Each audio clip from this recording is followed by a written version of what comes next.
With David Blankenhorn, Jill Abramson, Ed Luce, and Padraig O'Malley talking about lessons from abroad for bridging America's vast political divide. But David Blankenhorn, I first have to ask you, it's not just what Jill Abramson said. There are people, the American Enterprise Institute, and the Brookings Institute who have kind of studied this and come to the conclusion that it is true that the Republicans have become more extreme than the Democrats, that while there is a polarization on both sides, the shift on the right is much more extreme than on the left. Do you buy that? No, I don't. I'm familiar with that literature. I think there's a lot of truth to it. But today, I'm not that interested in figuring out who's more to blame. I'm honestly not. I'm mainly interested in recovering what was just called on the show the common public square. And that's why what I'm doing now, I'm going around the country and we're bringing together people who are generally supportive of President Trump and people who are critical, and we're having meetings where we talk to one another, not about one another, not at one another, but actually talk with one another. And we're doing this around the country, and I'll tell you, it's a wonderful thing to see, because when we actually talk to one another, we're not as divided as we thought. There's a lot less demonization. There's a reduction in rancor. Your blood pressure goes down. You feel better about your country. And that's what we need to do, irrespective of what the politicians do, irrespective of bad behavior in Washington, and irrespective of who is most to blame for the mess we're in. Padraig, what are the lessons from Ireland, from Northern Ireland? Every human being has two personas.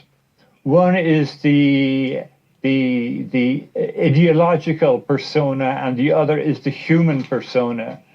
The ideological persona can be nationalism, can be Marxism, can be socialism, can be any kind of ism. And then on the flip side, you have the human being who laughs, who cries, who cares for his children, who wonder about their kids. And we must talk to that person, not to the ism. We must get back to not othering other people. And I hear, what disturbs me a lot is that I watch a fair amount of MSNBC, and I am distraught that it has become, is adding to polarization, because it has the same guests on not only night after night, but sometimes 2 or 3 times in the same night, and they're all saying the same thing, and they're all trying to earn points against Trump. There we go. That's what I've been talking about. I spoke about so many things, and that's some of the things I talk about.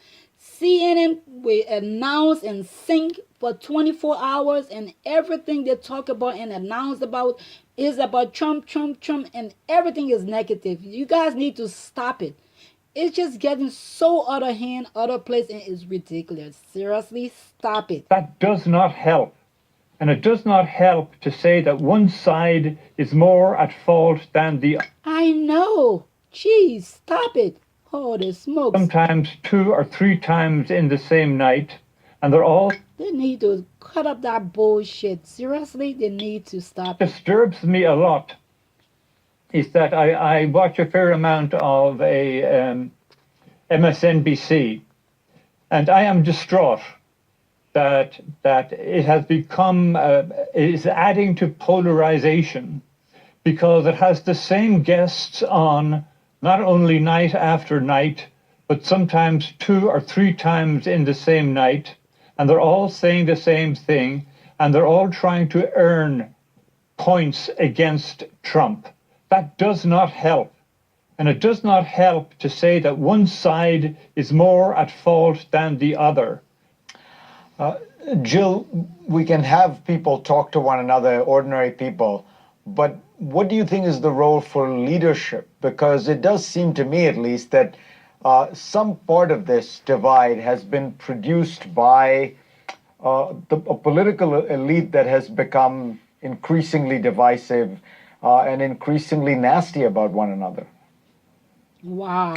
Well, I agree with you on that. I do think that journalism does have a role to play if we're going to have some kind of reconciliation and lessening of this very intense partisanship and extremism, in either of the parties, because I think what our society desperately needs is to regain a respect for facts and the reality that there is an objective truth that can be obtained. And yes, there are many media organizations that compound partisanship and extremism, but there are a group of very high quality news organizations that try very hard to tell the news straight and to cover stories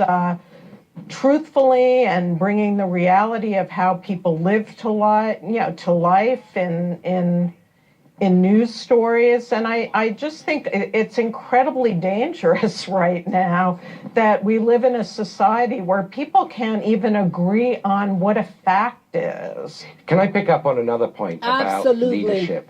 I think an example that Poreg and others have studied is South Africa. Why is it that South Africa didn't descend into a politics of racial vengeance against the white minority that had sustained apartheid for so long? And I think there is one pretty simple answer here, and that is Nelson Mandela.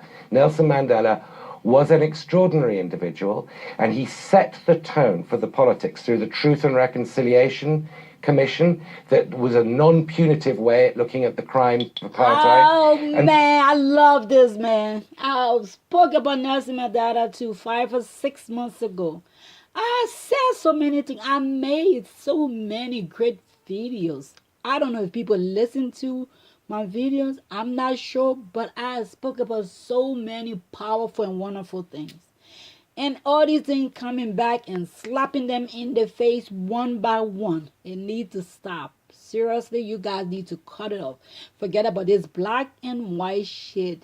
Forget about Trump. Work together. Come together. Make America great again. Please and thank you. Just his very manner, he's very bearing as a leader of the new South Africa. So leadership is hugely important. And I can't sort of be asked my views on this subject without mentioning that it works the other way. When you get leaders who demonize and who call out and who insult